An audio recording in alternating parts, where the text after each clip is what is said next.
Последната част на сглобяване на велосипеда е да си сглобите седалката. Как да монтираме седалката най-лесно? Ето колчето, ето седалката. Най-лесният начин е първо да ги разопаковате. Седалката и колчето.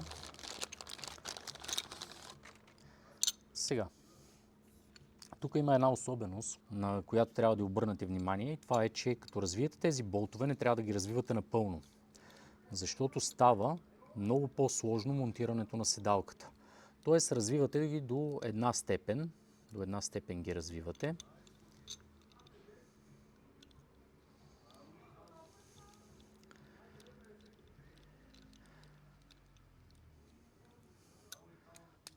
Важно е да не са напълно развити. Ето. Монтирането трябва да стане последният начин. Закачвате тази част по този начин, избутвате пластинката по този начин, след което закачвате другата част на седалката. Ето така трябва да се получи.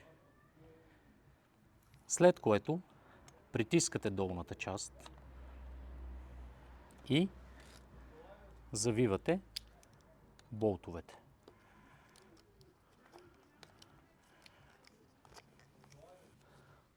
От този и от този болт регулирате наклона на седалката, както ви е удобен, дали по този начин, дали по този начин.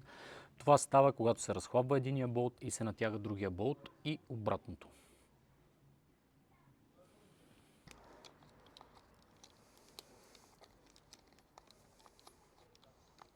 Така. И по този начин седалката ви е готова. След което я монтирате на велосипеда. Сега виждате как лесно движи, от тук се притяга леко.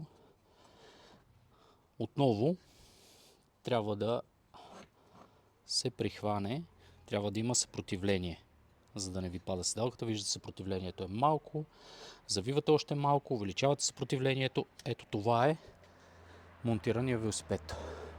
Премахвате тези останали неща за обезопасяване и вашият велосипед X-Ruler е готов за каране.